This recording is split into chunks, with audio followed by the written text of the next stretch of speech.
교제로 삶을 나누다. 교제로 삶을 나누다. 우리가 몇 주 전 이제 목장을 새롭게 시작하면서 이제 목장을 이제 만나다라는 주제로 새롭게 이제 시리즈 설교를 시작했는데, 이제 첫 번째는 뭐로 세워지다라고 혹시 들었을까요? 예, 말씀으로 세워지다. 이 제목을 기억하는 거 대단한 일입니다. 말씀으로 세워지다. 그래서 목장은 말씀 공동체이다라고 했죠. 그래서 우리가 목장으로 모일 때마다 우리 하나님께서 성령으로 우리 가운데 임재하셔서 말씀을 열어서 풀어주시고 우리의 삶의 자리를 읽어주실 때 그 대화의 자리가 생명의 자리가 된다는 것을 살펴봤어요. 그리고 두 번째는 뭐로 세워지죠? 지난주는 기도로 세워지다라고 했습니다. 그래서 우리가 서로 이야기를 하고 삶의 정황을 알았다면 그걸로 그치는 게 아니라 그거 가지고 같이 나가서 우리의 연약함을 하나님 앞에 아뢰며 기도하는 것이죠. 그런데 우리 지난주 베드로가 투옥되었을 때 기도했던 그 성도들처럼 우리가 그렇게 완전하지 못해요. 기도하면서도 의심도 있고 흔들리지만 부족하지만 하나님이 우리의 그 기도의 그 연약함마저도 다 들으시고 우리를 포기하지 않고 내버리지 않고 그 기도를 들으셔서 하나님의 역사를 행하시는 것을 이제 경험한다고 했습니다. 그래서 우리가 그 하나님의 하신 일을 우리가 증언하고 또 간증하는 그런 증언 공동체가 되어야 한다고 살펴봤죠. 우리 예수비전교회가 또 새롭게 출발한 모든 목장마다 이런 말씀과 기도로 세워지는 은혜가 있기를 주님의 이름으로 축복합니다. 아멘. 이제 세 번째인데요. 오늘은 이제 교제로 삶을 나누다입니다. 오늘 사실 이것만 외우면 돼요. 자, 저를 따라해 주세요. 교제로 삶을 나누다. 우리 목장은 교제 공동체여야 된다라는 이야기를 오늘 할 겁니다. 자, 교제라는 말, 우리 교회에서 많이 쓰는 말입니다. 근데 이 교제라는 말이 신약의 헬라어로 코이노니아라는 단어예요. 코이노니아. 여러분 코이노니아란 말 들어봤죠? 코이노니아 한번 보여줄까요? 근데 한글 개역 성경에는 이 코이노니아를 다양하게 번역을 해놨어요. 교제로도 번역하고 사귐으로도 번역하고 친교, 나눔으로 번역을 했습니다. 그래서 우리 성구를 한번 보여드릴게요. 성구 네 절을 볼 텐데 우리 첫 번째부터 요한일서 1장 3절에서는 사귐이라고 번역을 했어요. 제가 읽겠습니다. 우리가 보고 들은 바를 너희에게도 전함은 너희로 우리와 사귐이 있게 하려 함이니 우리의 사귐은 코이노니아는 아버지와 그의 아들 예수 그리스도와 더불어 누림이라라고 했고요. 빌립보 1장 5절에는 이제 참여라는 의미로 번역을 해놨습니다. 너희가 첫날부터 이제까지 복음을 위한 일에 참여하고 있기 때문이라. 그리고 오늘 이제 말씀인 2장 42절 여기에는 이제 교제라고 번역했는데 우리 같이 한번 읽겠습니다. 그들이 사도의 가르침을 받아 서로 교제하고 떡을 떼며 오로지 기도하기를 힘쓰니라. 사도의 가르침을 받아 말씀이죠. 그 모임 안에 공동체 말씀이 있어요. 그 뒤에 보니까 오로지 기도하기를 힘쓰니라. 기도가 있어요. 말씀과 기도로 세워지는데 그 사이에 보니까 서로 교제하고 떡을 떼었다. 코이노니아가 있었다라고 말합니다. 자, 마지막은 히브리 13장 16절은 이제 나눔이란 뜻이 있는데 이것은 우리 호산나 찬양대가 16절을 읽어주시기 바랍니다. 오직 선을 행함과 주기를 잊지 말라. 하나님은 이 같은 제사를 기뻐하시느니라. 자, 아멘. 이렇게 다양하게 코이노니아라는 신약의 단어가 다양하게 쓰였어요. 자, 우리가 교제하면 우리 오늘 예배 마치고 교제합시다. 또 목장 교제합니다 하는 우리 예배당 안에서 교회에서 교제라는 말을 딱 들을 때 여러분 뇌리에 어떤 이미지가 먼저 이렇게 딱 떠오르십니까? 일반적으로 혹시 이런 이미지 아닐까요? 맛있는 간식과 커피가 있는 시간, 또 레크레이션 하는 시간, 또 게임하는 시간, 또 가벼운 이제 대화를 통해 친목을 다지는 시간, 이런 이미지가 머릿속에 불현듯 떠오를 것 같습니다. 물론 이러한 것들로 우리가 성도 안에 이제 교제가 있어요. 그런데 오늘 우리가 살펴보려는 이 신약의 코이노니아라는 단어는 그보다 훨씬 더 깊고 훨씬 더 무거운 의미를 가지고 있어요. 우리가 이제 오늘 그것을 살펴보려고 합니다. 이 교제라는 이 코이노니아라는 단어에 대해서 신약학자인 니케이 굽타라는 분이 이제 연구를 했는데요. 그분은 그래서 이 교제를 한마디로 이렇게 요약을 합니다. 교제가 뭐냐? 신약의 성경적인 교제의 의미는 이렇게 설명합니다. 하나님 그리고 다른 이들과 뭘 나누는 거래요? 삶을 나누는 것이다. 하나님 그리고 다른 이들과 삶을 나누는 것. 그래서 이제 여기서 우리가 설교 제목을 교제는 삶을 나누는 것이다 라고 했습니다. 교제는 삶을 나누는 것이래요. 삶을 열고 삶이 연결되고 삶 자체를 나누고 그 삶에 깊이 참여하는 것. 그래서 오늘 첫 번째 우리 교제에 대해서 이렇게 우리가 마음에 하나씩 새겼으면 좋겠는데요. 자, 첫 번째 같이 한번 읽겠습니다. 교제는 서로의 삶에 참여하는 것이다. 교제는 서로의 삶에 참여하는 것이다. 자, 이걸 잘 보여주는 구약의 예가 있어요. 그것이 바로 출애굽기 17장의 아말렉과의 족속과의 전투 이야기가 바로 이 교제를 잘 설명해 줍니다. 출애굽한 이스라엘 백성들의 훔이 막 뒤처진 백성들을 친 아주 야비한 족속이 아말렉 족속이에요. 그 아말렉 족속과 이스라엘이 싸울 때 여호수아가 앞장서 나가서 싸우고, 그리고 모세는 뭐 하고 있었습니까? 이제 모세는 두 팔을 올려서 그 전쟁터를 내려다보면서 이제 아마 기도했던 것 같아요. 그런데 이 전쟁의 양상이 어떻게 됐어요? 손으로 모세가 올려서 기도하면은 이겼을까요? 졌을까요? 그 전쟁은 이겼어. 그런데 이 팔이 피곤하면 이렇게 점점 내려올 수밖에 없겠죠. 팔이 이렇게 내려지면은 그 전쟁에 우리 이스라엘 군사들이 이제 패배하고 지는 그런 전쟁의 양상이 진행이 되는 걸 본 거예요. 그러자 이 모세를 도운 이들이 있었어요. 팔이 내려오지 않도록 양옆에서 팔을 붙잡고 붙들어둔 두 사람의 이름이 누굴까요? 예, 아론과 또 한 사람은 훌이라는 사람이 양쪽에서 한쪽씩 팔을 붙들고 있습니다. 이것이 교제입니다. 여러분 생각해 보세요. 모세가 이게 나이도 있고 그러니까 이게 팔이 내려올 수밖에 없겠죠. 근데 옆에서 있는 사람들이 이걸 할 때 그들은 팔이 무겁지 않았을까요? 힘들지 않았을까요? 그들도 그 팔의 무게를 경험하고 모세의 피곤함을 그대로 이 두 사람이 그들의 팔로 감당하고 있는 거겠죠. 그들도 해야 할 일이 있고 그 일이 피곤하고 힘들지만 지금 그 순간 모세를 도와서 그 전쟁을 이기도록 같이 하는 그 과업이 너무나도 소중한 것을 알아서 그 짐을 같이 지고 있는 것이죠. 바로 이것이 교제라는 거예요. 자, 그래서 17장 12절 말씀 보겠습니다. 17장 12절 우리 같이 읽겠습니다. 모세의 팔이 피곤함에 그들이 돌을 가져다가 모세의 아래에 놓아 그가 그 위에 앉게 하고 아론과 훌이 한 사람은 이쪽에서 한 사람은 저쪽에서 모세의 손을 붙들어 올렸더니 그 손이 해가 지도록 내려오지 아니한지라. 아멘. 모세 혼자 감당하지 않도록 모세의 사명이 그들의 참여를 통해 아론과 훌의 참여를 통해 모세에게 주어진 사명을 끝까지 잘 버티고 감당할 수 있었다는 것이죠. 바로 이렇게 같이 무거운 짐을 함께 지는 것, 이것이 바로 교제라는 거예요. 그래서 갈라디아 6장 2절 신약에서는 이렇게 설명하죠. 자, 6장 2절 같이 읽습니다.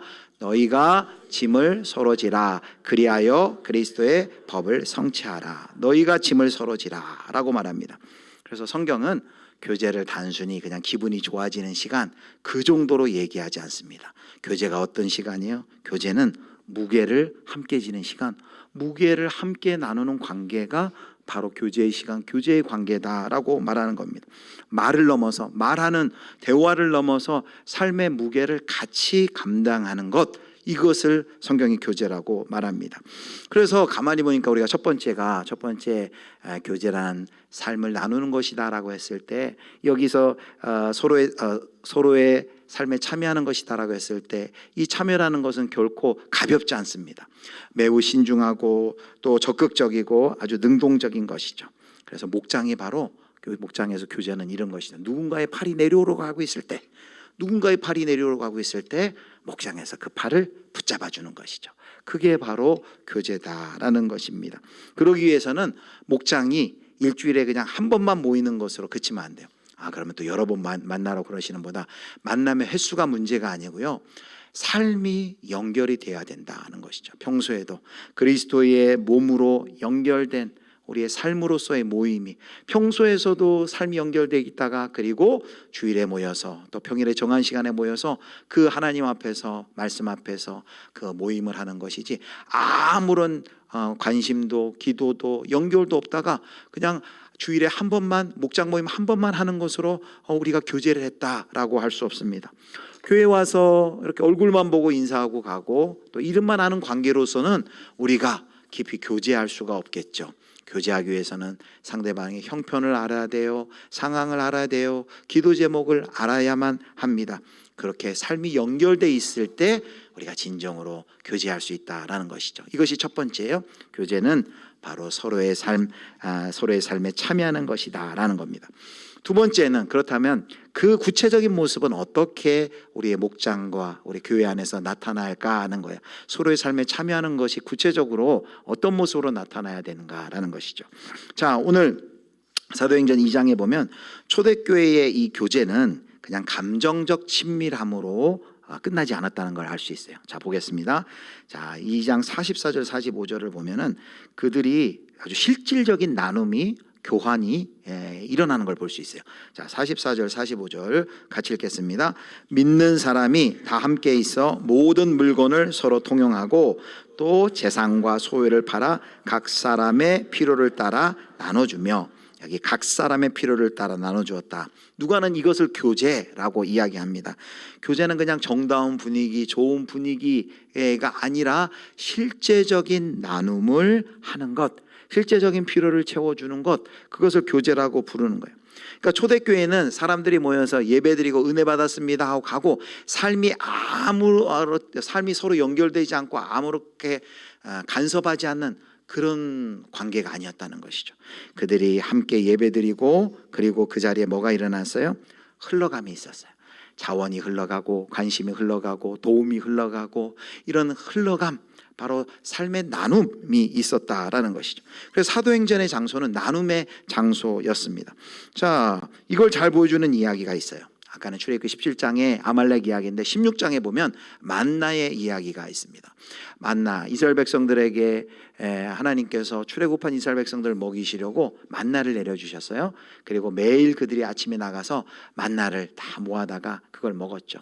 그런데 이 만나를 하나님께서 주실 때 누군가 더 많이 가져가면 다른 누군가는 배를 골아야만 했습니다. 그냥 1인분씩 가지기에 이제 충분한 양으로 이제 내려주신 것이죠. 자, 그런데 분명히 많이 가져간 사람이 있었을 거 아니에요? 그리고 또 뭐 늦게 나갔거나 적게 거두는 사람이 있었을 거 아니에요? 근데 성경이 놀라운 얘기를 합니다. 자, 출애굽기 16장 18절 같이 우리 읽겠습니다. 오멜로 되어 번즉 많이 거둔 자도 남음이 없고 적게 거둔 자도 부족함이 없이 각 사람은 먹을 만큼만 거두었더라. 자, 많이 거둔 자도 남음이 없대요. 적게 거둔 자도 부족함이 없대요. 각 사람은 먹을 만큼만 거두었더라. 자, 놀라운 말씀이 있어요. 많이 거둔 자도 남음이 없고 적게 거둔 자도 부족함이 없다라는 것은 이 안에서 지금 어떤 일이 일어난 것일까요? 왜 하나님께서 이렇게 아주 그냥 넘치도록 주시는 것이 아니라 각자의 양에 맞게 주셨을까요?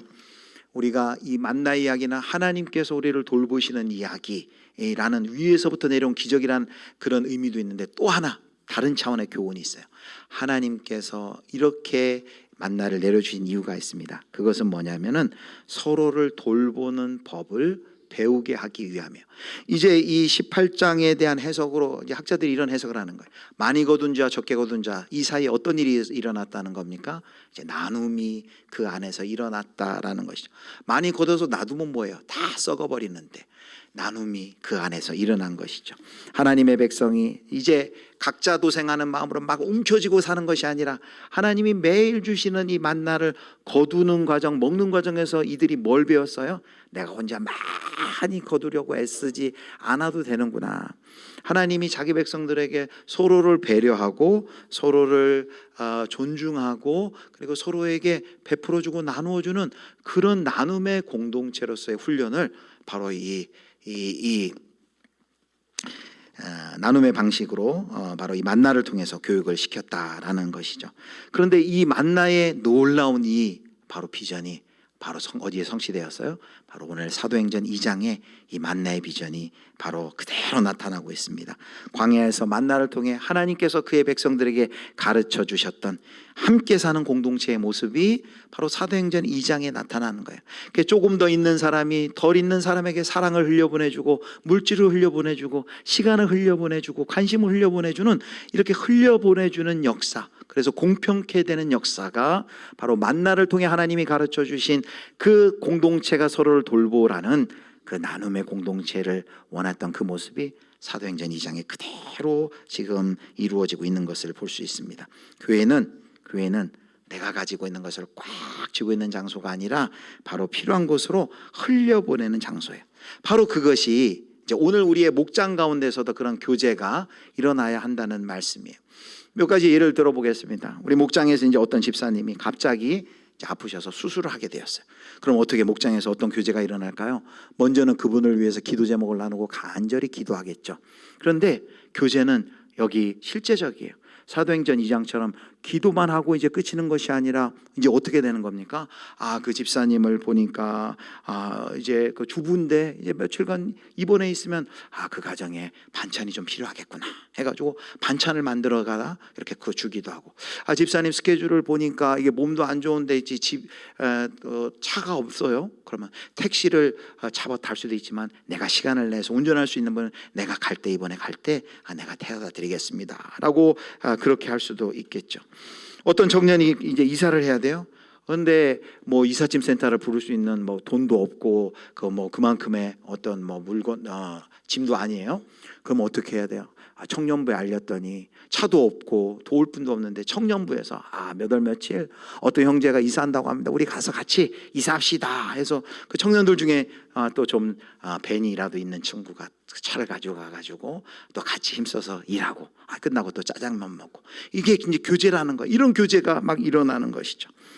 어떤 집사님이 육아에 지쳐 있다고 해요. 요즘 힘드시죠? 라고 공감해 주는 것 너무 감사하고 좋은데, 거기서 더 넘어서 그 아이를 잠깐이라도 봐줘서 조금 육아에 그 꽉 막힌 그 삶의 숨통을 틔워주는 것, 그리고 아까 얘기한 것처럼 반찬이라도 국이라도 하나 끓여가서 같이 이렇게 먹으며 나눠주는 것. 이게 다 뭐냐면 실제적인 나눔이 일어나는 것이죠. 이것이 바로 교제다라는 것입니다. 교제는 좋은 마음을 갖는 것에서 끝나지 않고 단순히 감정의 문제가 아니라 진짜로 가장 필요한 것에 삶의 여러 가지 물질들, 시간들, 마음들, 도움들을 구체적으로 흘려보내는 것이다라는 것이죠. 그래서 두 번째, 우리는 교제를 이렇게 정리할 수 있겠습니다. 같이 읽겠습니다. 교제는 필요한 곳으로 흘려보내는 것이다. 필요한 곳으로 흘려보내는 것이다.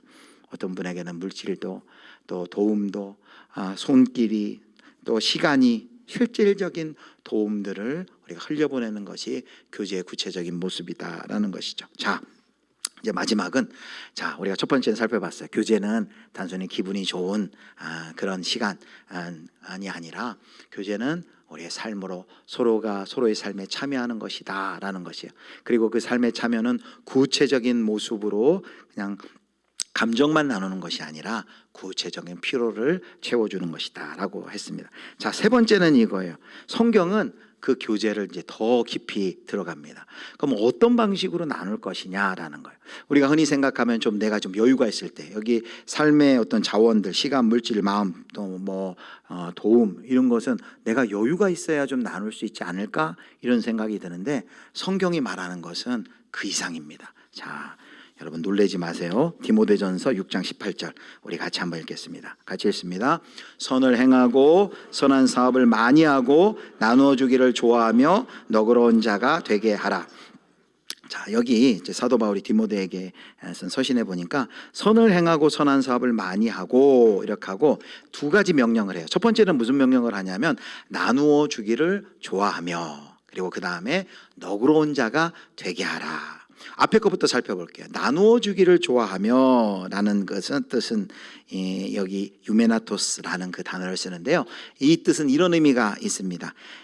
자신의 필요가 충족되었을 때 여유분을 나누어 주는 거예요.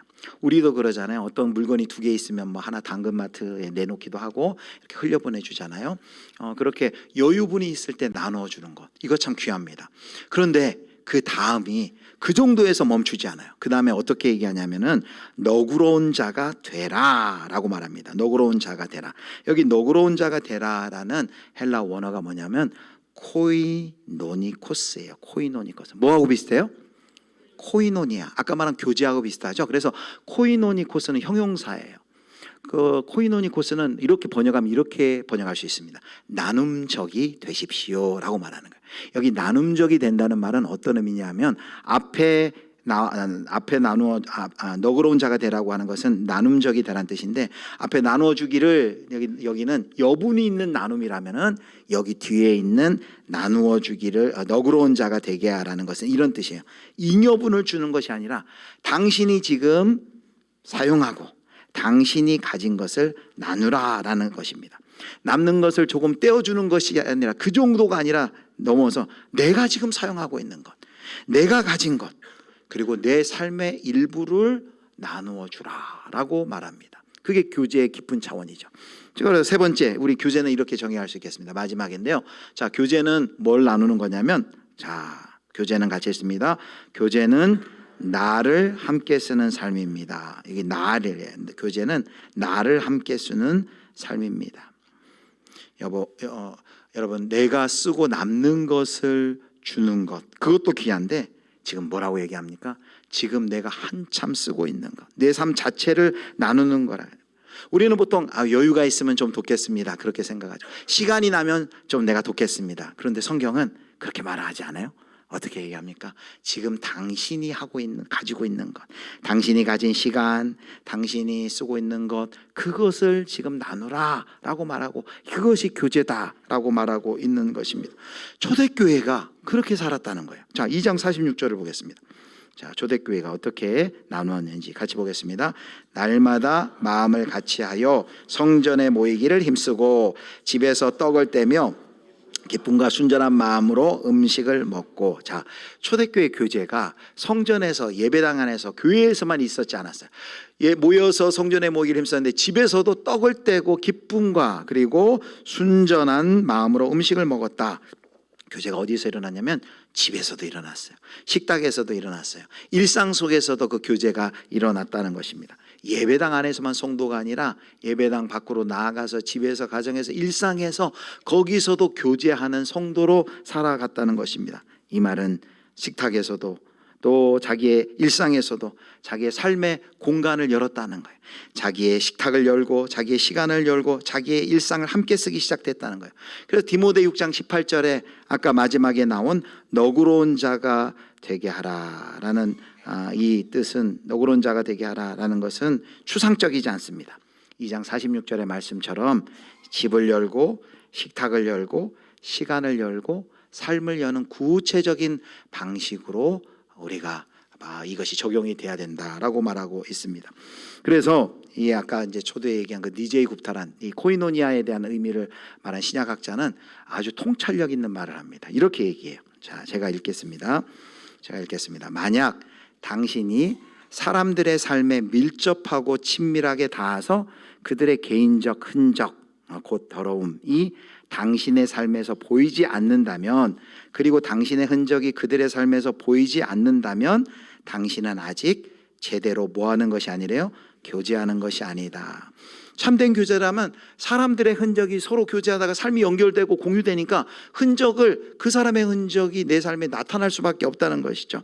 교제는 그냥 깔끔한 관계가 아니라는 거죠. 교제하다 보면, 관계를 맺다 보면 불편하고 어지럽혀지기도 하고 흔적을 남기게 되어 있죠. 번거로워지기도 하는 거죠. 교제하려면 시간이 들기도 하고 내 것을 포기하고 내어줘야 되고 불편하고 힘들기도 하죠. 그런데 바로 거기에서 진짜 공동체가 태어난다는 것입니다. 교제는 나를 나누는 것이에요. 나를 나누는 것.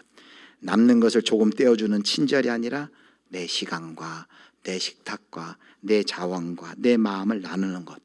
그런데 바로 어디가 그 자리가 돼야 된다는 거예요? 우리가 새롭게 출발한 바로 목장이 바로 그런 자리, 교제의 자리가 되어야 한다는 것입니다. 저는 이 설교를 준비하면서 너무 감사하고 여러분들의 얼굴을 떠올리면서 이 설교를 준비했어요. 우리 성도들이 어떻게 목장 안에서, 교회 안에서 교제하고 있는지, 그 교제의 아름다운 모습들을 생각하면서 했어요. 최근에도 여러 가지 청년들 안에서도 서로를 이렇게 배려하고 선배가 후배를 챙기고 이런 모습들도 보게 되고요. 어떤 어려운 분들이 어려움이 있게 되면 실제로 아까 말한 그런 예들을 실제적으로 베풀고 있는 그런 교제가 우리 교회 곳곳마다 이루어지는 것을 보면서 참 감사했어요. 그럼에도 불구하고 또 오늘 이 세 번째까지의 이 설교를 들으신 분의 마음 가운데, 마음속에 이런 마음이 있는 분들도 있을 거예요. 이 참 교제 보통 그냥 나는 뭐 그냥 간식하고 커피 마시고 이렇게 대화 나누면 이게 교제인 줄 아는데 야, 그 정도가 아니구나. 이건 야, 이거 이러면 나 교제 안 할랍니다. 교제 안 할랍니다. 이게 가능한 말입니까? 이 초대교회 성도들이나 가능하지 나보고 여분해 주는 것도 힘든데 나의 삶을 나누라고 저는 못합니다. 그냥 내 삶이나 잘 지키렵니다. 여러분 혹시 이런 마음 있으십니까? 예, 충분히 있을 수 있고 저도 그런 마음이 들어요. 교제하려면 이대로 교제하려면 막 불편하죠. 그런데 그래서 그렇게 우리는 설교를 마치기 전에 뭘 들어야 됩니까? 복음을 들어야 됩니다. 제가 만약에 여기 세 번째까지 하고 끝하면은 이제 율법만 듣고 마친 거예요. 여러분 열심히 이제는 목장에서 교제하십시오라고 하면은 뭐 열심히 할 분도 있겠죠. 그런데 문제는 뭐예요? 우리는 그렇게 교제할 실력이 없는데 어떡해요? 우리는 그렇게 교제할 마음도 없고 여력도 없고 나를 나눈다고요? 죄성이 가득한 우리는 못해요. 그런데 여러분, 그럼 도대체 왜 주께서 그리스도의 공동체 가운데 이런 교제가 있어야 될 것을 왜 도대체 무슨 근거로 말씀하십니까? 그것은 우리가 교제할 수 있는 건 나의 삶을 공유하고 다른 사람의 삶에 참여하고 내 자원을 나누고 이렇게 할 수 있는 것은 우리의 어떤 노력과 실력과 우리의 성품에 근거해서 우리 주께서 이렇게 명령하시는 것이 아니라는 거예요. 그 근거가 무엇입니까? 바로 삼위 하나님의 교제에서부터 시작되는 거예요. 삼위 하나님 성부, 성자, 성령 하나님께서 영원 전부터 하나님의 그 성삼위 하나님은 사랑과 완전한 사랑과 기쁨과 영광의 교제를 하셨어요.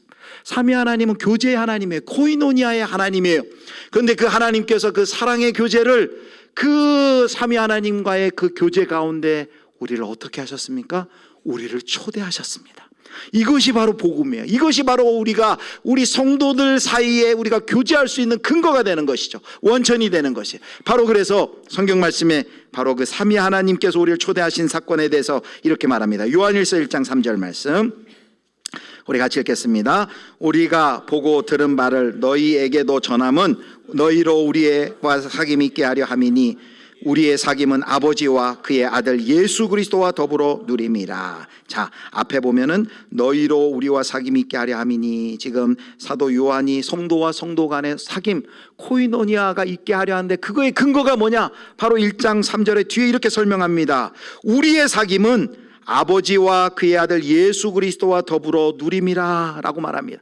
성삼위 하나님의 그 영광스러운 코이노니아 가운데 하나님께서 우리를 초대하여 주셔서 우리와 교제하였기 때문에 바로 그래서 그 교제를 통해 우리도 성도와 성도 사이의 교제를 비로소 할 수 있게 됐다는 것이죠. 고린도전서 1장 9절도 이렇게 설명합니다. 같이 읽겠습니다. 1장 9절 너희를 불러 그의 아들 예수 그리스도 우리 주와 더불어 교제하게 하시는 하나님은 미쁘시다. 우리가 먼저, 하나님께서 먼저 우리 주 예수 그리스도를 우리 가운데 보내주셔서 십자가의 사랑으로 우리와 교제를 시작하셨어요. 우리는 이전에는 우리 것을 나눠줄 수 있는 그런 존재가 아니었습니다. 자기 것만 붙들고 자기 시간만 지키고 자기 마음을 닫고 사는 그런 존재였는데 하나님께서 하나님의 아들 예수님을 우리에게 내어주셨어요. 그리고 그 사랑의 교제로 우리를 초대하여 주셔서 성삼위 하나님의 사랑의 교제 안에 우리가 거하게 되면서 이제 비로소 우리도 무엇 할 수 있게 되었습니까? 우리도 그 사랑의 교제에 초대되었기에 그 초대받은 성도들끼리도 서로가 서로의 삶을 공유하고 참여하고 나누어지는 사랑의 교제를 할 수 있게 되었다는 말씀입니다. 그러므로 사랑하는 성도 여러분, 교제는 율법이 아니에요. 우리의 업적이 아니에요. 율법이 아니에요. 교제는 이미 하나님이 우리에게 먼저 시작한 은혜인 줄 믿으시길 바랍니다. 교제는 은혜요, 복음의 열매입니다. 우리가 서로의 짐을 질 수 있는 것, 우리가 원래 좋은 사람이어서 그렇게 하라는 것이 아니에요. 우리가 삶을 나눠질 수 있는 것, 너는 넉넉하니까 그렇게 나눠라라고 말하는 거 아니에요. 넉넉해서 나누라는 것이 아니라 지금 가지고 있는 것, 그것 가지고 나누고 짊어지어지고 흘려보내주라라고 말합니다. 왜요? 우리가 그 하나님의 한량없는 그 하나님의 코이노니아 사랑의 은혜를 경험한 자이기 때문에 이제 너희들도 그렇게 할 수 있다라는 것입니다. 사랑하는 성도 여러분, 말씀을 맺겠습니다. 목장은 무슨 공동체라고요? 교제 공동체입니다. 교제 공동체. 교제가 뭐라고요? 단순히 간식과 티타임하고 레크레이션하고 즐거운 시간, 그것도 우리가 필요한데 그것을 넘어 우리 정리하겠습니다. 첫 번째, 교제는 한마디로 뭐에 참여하는 거예요? 보여주세요. 서로의 같이 읽겠습니다. 교제는 서로의 삶에 참여하는 것이다. 서로의 삶에 참여, 삶이 연결이 돼야 돼. 그냥 예배드리고 나는 저 간섭 안 해. 그게 아니고 서로의 삶이 어떤 형편인지, 어떤 기도 제목이 있는지, 무엇이 어려운지, 자 그렇게 알았어요. 그럼 기도하겠죠. 그렇다면 두 번째, 교제를 통해 실제적으로 어떤 일이 일어나야 돼요? 필요한 것으로 흘려보내는 것입니다. 어떤 분에게는 이러한 도움, 어떤 분에게는 저러한 도움, 그게 이제 눈에 보일 거예요. 그럼 그렇게 흘려보내는 것이야. 근데 그렇게 흘려보낼 때 난 여유가 없어, 나는 할 수 없어, 그게 아니라 하나님이 우리에게 말씀하시는 것은, 자, 세 번째 같이 읽습니다. 교제는 나를 함께 쓰는 삶이다. 지금 가지고 있는 것, 우리 속담에 콩 한 쪽이라도 뭐 나눠 먹는다는데, 지금 있는 것 가지고 나누면 돼요. 뭐 대단한 거 막 난 이게 없는데 못하겠어, 어느 정도 갖춰지면 교제할게, 그게 아니고 지금 있는 것, 내가 쓰고 있는 것, 그거 가지고 할 수 있는 것 나누라는 거예요. 그래서 이 좋은 비유가 있어요. 좋은 비유가 있는데, 마치 목장은 뭐 하는 것 같았냐면 포트락 파티 하는 것 같습니다. 여러분, 포트락 파티 아세요? 이게 뭐냐면, 포트락 파티는 한 사람이 음식을 다 준비하는 것이 아니라 이제 다 초대하면은 오는 사람들이 한 가지씩, 이제 포트가 이제 냄비란 뜻인데요, 냄비에다 한 가지 음식을 만들어 놓은 거예요. 어떤 분은 잡채도 해오고, 어떤 분들은 계란말이도 해오고, 어떤 분들은 동그랑땡도 해오고, 하다 보니까 제가 다 좋아하는 것만 얘기했네요. 다 이렇게 하나씩 만들어 놓은 거예요. 그러면 어떻게 될까요? 완전히 한식 뷔페 돼요. 그림 보여주세요. 하나씩만 해오는데도 한식 뷔페가 됩니다. 실제로 제가 캐나다에서 섬겼던 그 교회가 매주 주일 예배 마치고 점심을 포트락 파티를 했어요. 그럼 각자 하나씩 만들어 놓은 거예요. 저희 집은 애들도 둘이 있어서 주로 매일 계란말이를 해갔어요. 근데 저희는 매일 계란말이 하는데, 어느 집은 막 제육 불고기를 해오는 데도 있고, 또 어떤 분들은 뭐 또 쌈을 또 이렇게 묻혀가지고 오는 분들도 있고, 오징어를 볶아 오는 분들도 있고, 뭐 다양하게. 그래가지고 진짜 한식 뷔페집이 돼가지고 그날 한식을 먹기 힘든 유학생들이 그렇게 많이 왔어요. 매주마다 풍성한 잔치가 벌어졌습니다. 바로 이 원리예요. 나는 뭐 이것도 저것도 내가 다 가져갈 생각하지 마시고, 지금 여러분이 가지고 갈 포트락 음식, 가지고 갈 목장에 무엇입니까? 어떤 분은 시간을 가지고 오겠죠. 어떤 분들은 자신의 식탁을 열고 공간을 열겠죠. 어떤 분들은 들어주는 마음을 가지고, 누군가는 눈물과 기도를 가지고, 어떤 분은 차가 있는 분은 또 차를 가지고 이렇게 도움을 주기도 하고, 어떤 분들은 또 정보를 통해서 어떤 일이 있으면 그 일에 대해서 시간을 내서 알아봐서 실제로 도움을 주는, 이런 여러 가지 각자가 섬길 수 있는 그 삶의 조각을 가지고, 그래 밑에 있잖아요.